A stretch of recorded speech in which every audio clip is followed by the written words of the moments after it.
PCI Corporate and Investment Banking, banqueros comprometidos con tu negocio desde 1937, presentan Mirada Financiera. El periodista Nicolás Paut analiza los principales hechos que mueven a los mercados financieros de Chile y el mundo.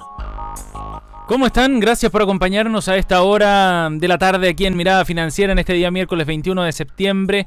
Hacemos Mirada Financiera en esta ocasión desde Radio Infinita junto a uno de nuestros panelistas habituales, el economista de la Universidad de Chile, Alejandro Alarcón. Muchas gracias por estar con nosotros, Alejandro. Gracias, Sebastián. Un gusto, como siempre, tenerte por aquí. ¿Qué tal Gracias. El 18? ¿Bien o no? Bien, bien. Para mí fue un periodo de reflexión y de descanso. Vamos más a... que de juerga. ¿De reflexión? Y descanso, más y que descanso. de juerga. Más que de juerga. Los años no me acompañan con la juerga. Pero está bien, igual de todas maneras hay que darle espacio a la reflexión también en un fin de semana que no fue tan largo además. Pero me interesa eso de la reflexión por los temas que están dando vueltas. Hay muchísimo por analizar junto a ti, Alejandro, temas en relación a la decisión de la Fed, a los estados de ánimo también allá en Estados Unidos, también a nivel local con un presupuesto que ya comienza a discutirse a nivel político. Vamos a estar abordando todo aquello en minutos, ¿te parece? Vamos primero a unos indicadores, revisemos qué es lo que ha pasado durante esta jornada a nivel internacional con las bolsas, en un día que en Asia abrió con buenos números. El Nikkei subió 1,91%, el Hang Seng subió 0,59% y la bolsa de Shanghai subió 0,28%, todo esto en el contexto de uno de los hechos más importantes conocidos en las últimas horas para Asia en general y Japón en particular, con los anuncios de estímulos del Banco de Japón. En Europa, en tanto, el cierre fue un poco más plano. El FTSE 100 cerró con un alza de apenas 0,06%, la bolsa de París ganó cerca de medio punto, 0,48%, mientras que el DAX de Frankfurt subió 0,41% en Alemania. El IBEX de Madrid, en tanto, subió 0,83% en el cierre de las principales bolsas del viejo continente. En Estados Unidos, a esta hora, el Dow Jones opera con un alza mínima de 0,03%, similar a la de Standard & Poor's, que sube apenas 0,07%. El Nasdaq, en la misma línea, bien plana, también el índice tecnológico con una caída de apenas 5 centésimas porcentuales en Wall Street. Mientras en Santiago el IPSA opera con un alza de 0,07% y el ICPA con un alza de 0,08%. ¿Qué pasó con el cobre en la jornada de hoy? A todos nos interesa saber lo que ocurre con la principal exportación nacional, jornada en la que todos están a la espera de lo que resuelva la Reserva Federal de Estados Unidos, donde hay poco margen a la sorpresa al parecer, pero atentos a aquella noticia este miércoles. El cobre cerró con un mínimo avance de 0,01% en un valor de $2.14 la libra, mientras el dólar acá en nuestro país tuvo una fuerte baja, 6 pesos el retroceso para la divisa norteamericana, cerrando en 664 pesos comprador y 665 vendedor. Todo esto respecto al cierre de ayer, 6 pesos, cerca de 1%. Estaremos analizando también temas relacionados a la divisa norteamericana en la conversación con Alejandro Alarcón. Recuerde que nos puede escuchar a través de infinita.cl, luego tendrá la posibilidad de descargar el podcast de nuestro programa a partir de las 3:30, ya estaré disponible para ustedes. Y cualquier consulta, por supuesto, a través de nuestra cuenta en Twitter, @InfinitaFM, y nuestro WhatsApp, más 56965119985.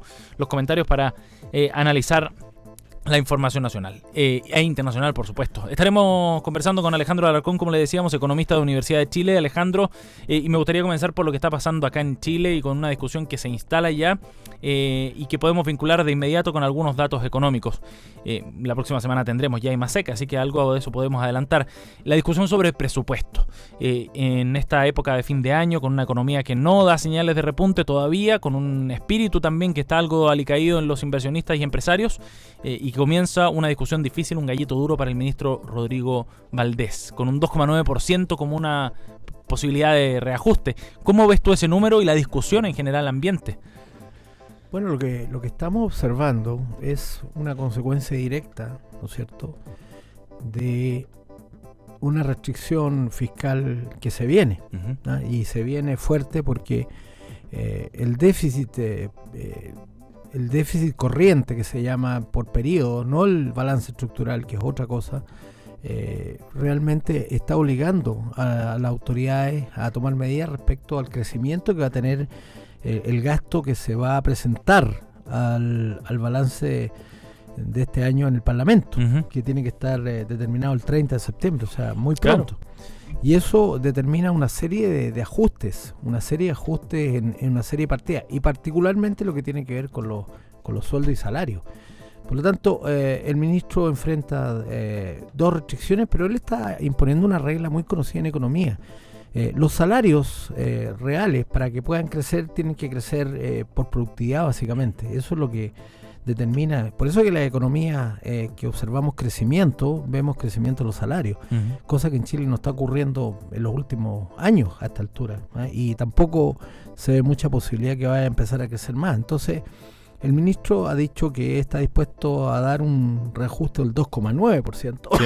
Que está absolutamente correlacionado con la inflación esperada para el próximo año, que es cerca del 3%. Algunos analistas en el mercado han situado la inflación esperada en un 2,8%. Entonces el ministro se coloca entre los analistas del mercado y el Banco Central, que nos ha dado una cifra para el 17, un 3,1%, muy cerca del centro rango. Sí. ¿Y qué es lo que es la otra parte que explica la trayectoria de los reajustes? Más que la expectativa de inflación, que tiende a salvaguardar en promedio los efectos de los salarios de los costos de la inflación, que afectan sobre todo a aquellos de ingresos más bajos. La productividad. Lo que el ministro le está diciendo a los empleados públicos es que la productividad es muy cercana a cero, y que eso nos aparta mucho de lo que calculé yo mismo y otros colegas en el famoso comité del producto tendencial, donde calculamos la productividad total de factores, que dio muy cerca de cero. O sea, la economía chilena en los últimos 15 años, la productividad total de factores ha crecido cero o negativo. Entonces, es decir, que producimos menos de lo que producíamos antes con los mismos recursos y el mismo tiempo. Eso es negativo, Ajá. Exactamente. Pero ¿qué significa eso? Que no hay espacio para crecimiento de los salarios explicados por la productividad.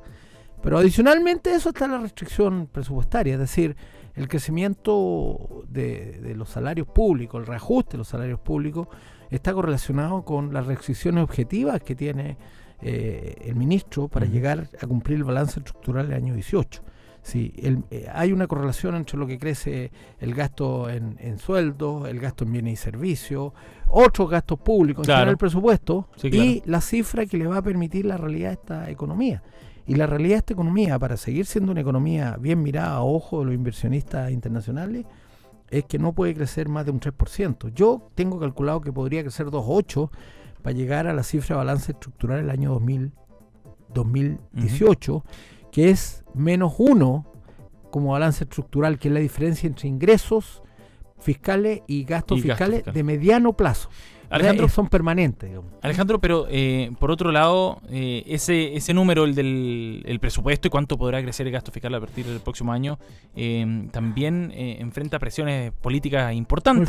Muy fuertes. Muchos políticos dentro de la nueva mayoría y economistas también han dicho que acá lo que se necesita es gastar más, hacer una suerte de política contracíclica para reestimular la economía. Aquella tesis no es válida en este momento. Yo creo que lo fundamental para poder gastar más es tener financiamiento. Cuando tú no tienes financiamiento, empiezas a agrandar tu déficit corriente y pierdes el control sobre lo que se llama el balance estructural, que no es una cuestión de mera elegancia. Si eso ha pasado en otros países, pasó en Brasil, y pasó recientemente en Argentina, y ha obligado al presidente Macri a hacer un feroz ajuste, de la cual ha tenido bastante contratiempo, ¿no es cierto?, por la tensión social que se produce. Por lo tanto, no es una alternativa, acá el tema es crecer. El crecimiento del gasto es si está financiado, y no está financiado. Te queda la alternativa al endeudamiento, pero yo diría que el endeudamiento ya también está llegando a ciertos límites bastante delicados.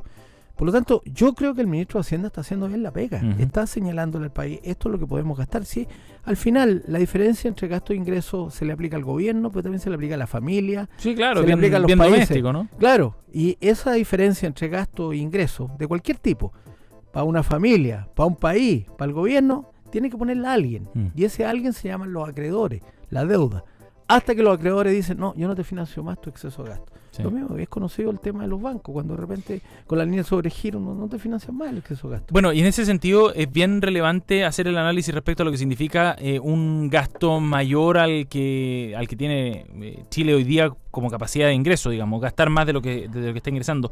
El riesgo es que sea pan para hoy y hambre para mañana, Claro, ¿no? Porque podemos generar un plan, no sé, de estímulo económico, de inyección desde el gasto fiscal o desde el gasto público, pero por otro lado, en el mediano o largo plazo eso tiene otro efecto negativo. Se va a guatear, como dicen los lolos. Ya. Se guatea porque cuando hay crecimiento de gasto inorgánico que no tiene un financiamiento, al final terminamos con una situación peor. Claro. Te lo explico. En el año 2010 Brasil tenía un déficit público del 2%, muy bajo, y fueron los años en que obtuvieron el Mundial, fueron los años en que obtuvieron la Olimpiada. O sea, todo el mundo, claro. Y Brasil está dentro de los países con más perspectiva en el mundo. Y miren dónde está ahora. Bueno, ahora el déficit en Brasil es el 11%, con una crisis política de proporciones, ¿no es cierto? Brutal. Y preguntándose de dónde vamos a sacar la plata. Acabo de leer ayer que Petrobras acaba de hacer otro recorte a su plan de inversiones. O sea, todo entra en crisis cuando los países tienen indisciplina fiscal. Eso está probado. Eso está probado. Por eso me alarmó cuando escuché a un diputado de la República el otro día decir que a él no le preocupaba la indisciplina fiscal. Eso es muy antiguo. Es muy antiguo. Han pasado épocas en Chile que hubo una indisciplina fiscal horrenda y terminamos con hiperinflación. Y por el contrario, el mayor activo de Chile en los últimos tiempos ha sido precisamente su responsabilidad fiscal. La responsabilidad fiscal, unido a que tenemos un Banco Central independiente que le garantiza a todos los sectores y a todos los agentes, como dicen a los agentes, que suena como raro, suena como película James Bond, los agentes económicos les garantizan, ¿no es cierto?, una trayectoria segura para la inflación. Alejandro, en el último IPOM, cuando Rodrigo Vergara fue al Congreso, también dejó algunos mensajes a la clase política desde el punto de vista de la responsabilidad fiscal precisamente, de la necesidad de gastar lo que había nomás y no más de la cuenta. Esos mensajes, esos guiños de Vergara son también un guiño precisamente diciendo, bueno, si ustedes hacen la pega desde el punto de vista de la política fiscal, nosotros desde el Banco Central también podremos hacer nuestra pega, o nos da cierto margen. ¿Es así? Sí, pero Rodrigo Vergara en esa oportunidad no solo dijo lo que tú estás diciendo, que fue así, sino que también dijo que si queremos hacer reformas sociales, tenemos que tener financiamiento. Sí, hay un tema famoso, si me permite, de Joan Manuel Serrat, que se llama Niño Silvestre, que yo se lo he citado a algunos. Niño Silvestre es una canción muy, muy hermosa, pero muy triste, que habla de los niños del cerro que afean la avenida y que en las noches se esconden para que no los maten. Son los pobres niños abandonados en las ciudades, que todos hemos visto en muchas ciudades latinoamericanas. Bueno, para que saquemos a los niños silvestres de la calle, tiene que haber financiamiento para bienes públicos. No creamos más que se puede expandir el gasto sin que haya financiamiento. Y la primera prioridad, y así lo ha dejado entrever muchos mandatarios, exmandatarios, algunos, no todos, porque otros creen todavía en las cuentas poéticas y en los romances, que para poder tener bienes públicos, educación, salud, previsión y medidas antidelincuencia, se necesita financiamiento. Por lo tanto, la primera prioridad es que el país vuelva a crecer. Y lamentablemente le tengo que decir a la audiencia que mis cálculos en estos momentos, dada la trayectoria que llevan los principales exponentes que explican el crecimiento, que son la inversión, el crecimiento de la inversión y la productividad, están muy cerca de cero o negativo. Entonces, es fácil hacer proyecciones. Yo las he hecho ya para el año 2017 y 2018, bajo el 2% en estos momentos. Y con un producto tendencial que es otra cosa, el producto de mediano plazo, en niveles muy bajos. Fíjate que el Ministerio de Hacienda publicó el trabajo de los 15 o 16 economistas que participaron en este comité, y es impresionante ver la matriz hasta el año 2021. En esa matriz aparecen en forma independiente, porque lo que le tengo que indicar a la audiencia es que nadie se junta para hacer los cálculos en forma... Son resultados independientes. Independientes, claro. Que confluyen, digamos. Claro, son puestos en una matriz y la matriz dice que este grupo de economistas piensa que con los actuales fundamentos que tiene la economía, el capital y el mercado laboral, vamos a tener una productividad total de factores cero o negativa, o muy cercano a cero en los próximos años. Y clave para... Y lo mismo reza para la inversión, y lo mismo reza para el producto tendencial. Este producto tendencial del 3% es muy bajo.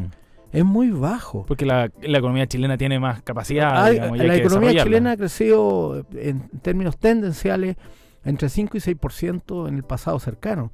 Incluso yo, a fines de los 90, calculé que podía haber una productividad total de factores del 2% sostenida en el tiempo si había lo que se llama las reformas estructurales, que han sido muy cacareadas, las llamadas reformas microeconómicas, que al final no se han hecho.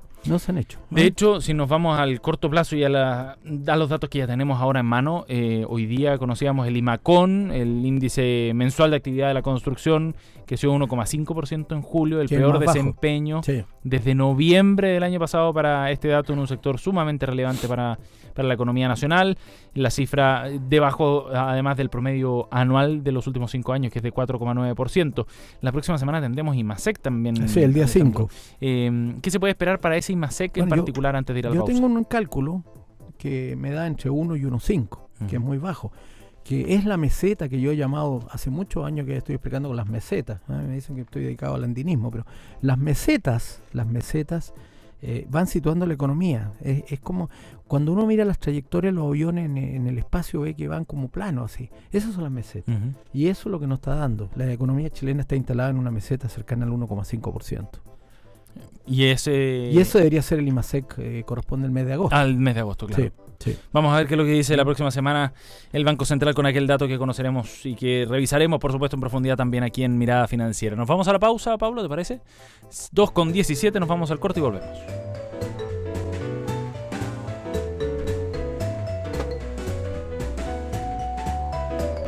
Liderazgo es la capacidad de tomar la iniciativa de llevar adelante los desafíos incentivando a los demás. BCI Corporate and Investment Banking, banqueros comprometidos con tu negocio desde 1937. Las águilas tienen 1 millón de células sensibles a la luz por cada milímetro cuadrado de retina. Esto es 5 veces más que los humanos. Eso es visión. En BCI Corporate and Investment Banking somos diferentes y eso está en nuestra naturaleza. Por eso llevamos casi 80 años junto a nuestros clientes demostrando nuestra visión. BCI Corporate and Investment Banking. Banqueros comprometidos con tu negocio desde 1937. Banco BCI es agente comercializador de cuotas de fondos administrados por BCI Asset Management. Infórmese sobre la garantía estatal de los depósitos en su banco o en www.sbif.cl. Antes de contratar, informes en www.bci.cl.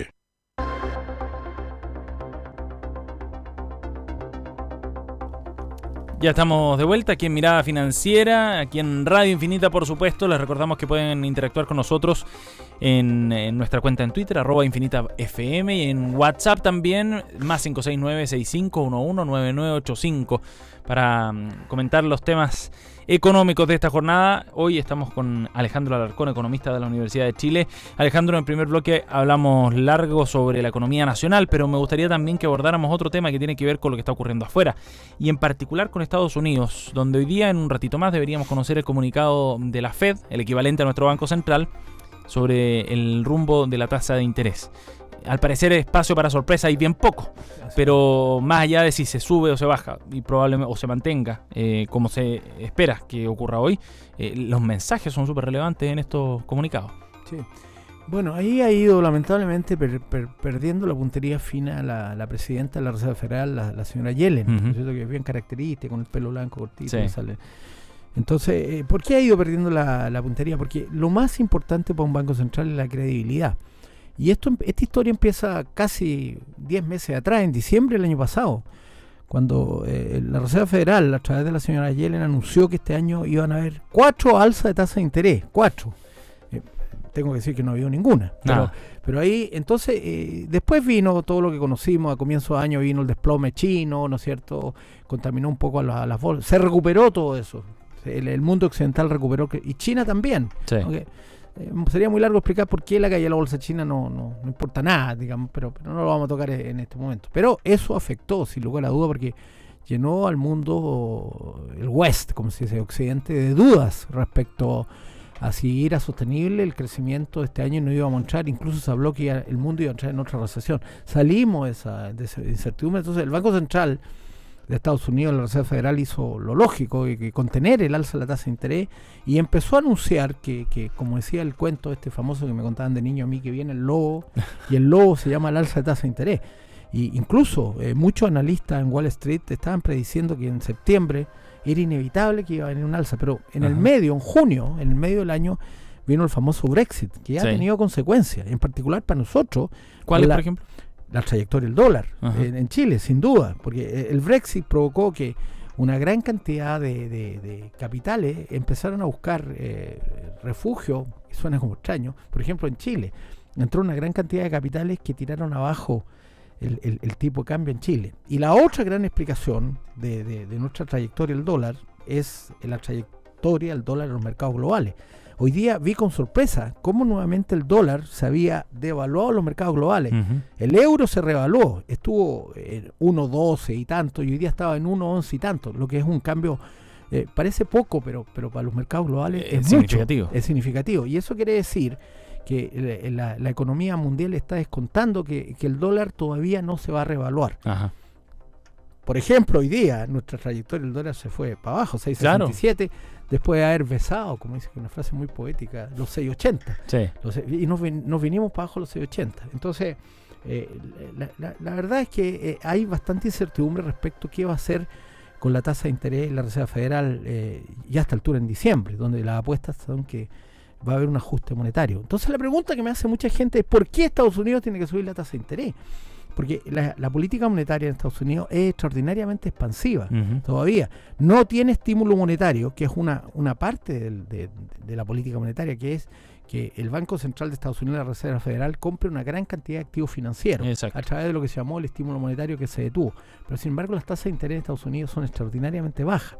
Por ejemplo, un bono, que lo vi ayer, debe haber cambiado un poquito más al alza, está entre 1.60 y 1.70. El yield famoso del bono a 10 años, que sirve para financiar una inversión de largo plazo. Por ejemplo, una casa tú la financias en 10 años en países desarrollados. Entonces, si tú le sacas la inflación, quiere decir que financiar una casa es 0,6 al año, no 1%, menos de 1%, que es un costo extraordinariamente bajo. Si eso lo aplicamos también a los activos financieros, vemos que mientras más liquidez hay en la economía, los activos financieros también empiezan a subir de precio. Cada vez que el yield empieza si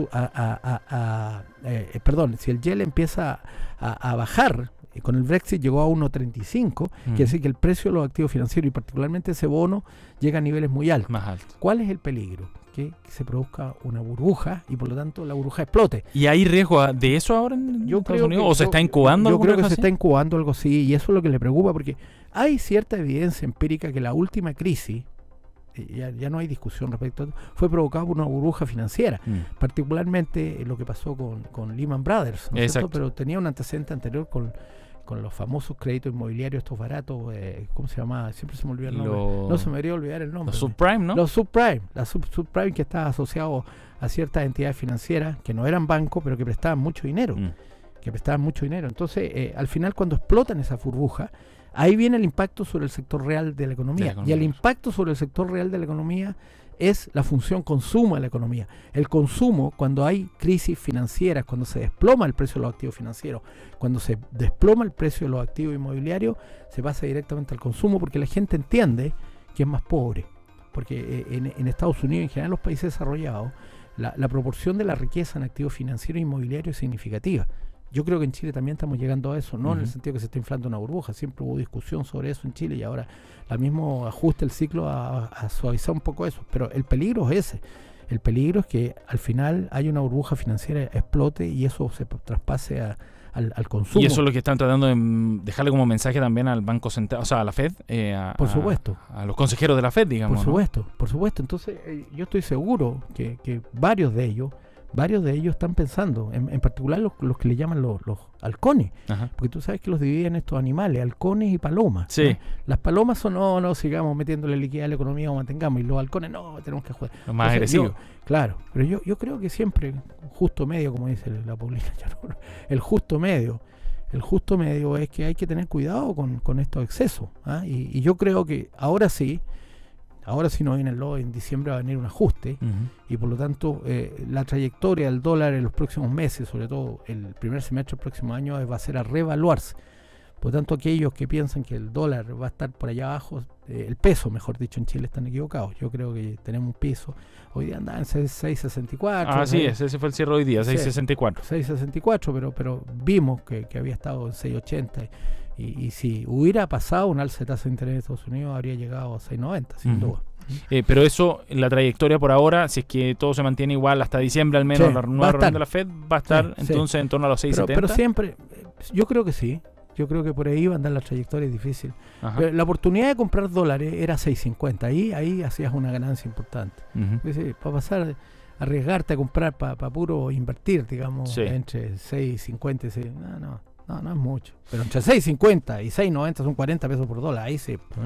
Oye, hablando precisamente de información internacional, hoy día la OCDE también corrigió a la baja sus proyecciones de crecimiento para 2016 y 2017 para los países miembros de la OCDE por una serie de factores en realidad. Habla del Brexit como uno de ellos, la ralentización del comercio internacional también, algunas reformas estructurales que están pendientes. En este informe finalmente reduce la expectativa de crecimiento global de Producto Interno Bruto al 2,9%, una décima menos de lo que había calculado en junio, 2 menos de lo que había estimado ya en 2015. En ese sentido, el escenario entonces, Alejandro, afuera no está nada favorable para Chile. No, aunque nosotros vamos con 2 países. El tercero no nos afecta tanto que un grupo de países que se llama Europa. Nos afecta ciertamente China, donde gran parte del ajuste ya se ha pasado, porque el cobre ya llegó a la vecindad de $2 la libra, $2 la libra, y yo creo que por ahí tendría que haber una hecatombe en China para que se cayera más. Ya llegó un precio de sustentación, y el otro es Estados Unidos. Y ambos países me parece que ya se han ajustado bastante. Falta todavía el ajuste de las tasas en Estados Unidos. Yo creo que esas tasas no son tasas de equilibrio en el medio plazo. Yo creo que un ajuste va a venir en las tasas, y en eso afirmo que el dólar va a tener una subida, una trayectoria al alza. No va a ser los 760 que decían algunos colegas. Que, no sé, probablemente están calculando el dólar en Marte, digamos que no, pero no en Chile, ni menos en países cercanos. Pero probablemente va a estar cerca de los 700 y a lo mejor un poquitito más. Y Europa tiene el problema del Brexit, ¿no es cierto? Que muchos lo tratan de minimizar, pero eso va a tener un impacto, y sobre todo para Gran Bretaña. Es bastante curioso el comportamiento de la señora May, que es la nueva primer ministro, que dice que no, casi tú la escuchas y parece que no hubiera pasado nada, porque dice Inglaterra y Gran Bretaña va a seguir abierta al comercio, bueno, todo lo que alegaban. Y el gran problema que tienen, que tiene que negociar con los países de Europa su mercado común. ¿Cómo se va a relacionar? Yo creo que los europeos le quieren pasar la cuenta. Los otros le quieren pasar la cuenta, porque esto tenía un efecto muy fuerte sobre el resto de la economía, como la que estabas tú describiendo, donde tenemos una trayectoria más baja el consumo y otras variables en Europa. Alejandro Alarcón, economista de la Universidad de Chile, nos ha acompañado en el día de hoy aquí en Mirada Financiera. Alejandro, un gusto como siempre. Muchas gracias. Un gusto, Sebastián. Muchas gracias. Y a ustedes también les agradecemos, por supuesto, haber sintonizado Radio Infinita. Recuerden que si quieren revisar algún material o alguno de los temas que analizamos con Alejandro, el podcast de nuestro programa estará disponible en un ratito, cerca de una hora, en www.infinita.cl. Gracias por acompañarnos como siempre. Buenas tardes. Esto fue Mirada Financiera, con el auspicio de BCA Corporate and Investment Banking, banqueros comprometidos con tu negocio desde 1937.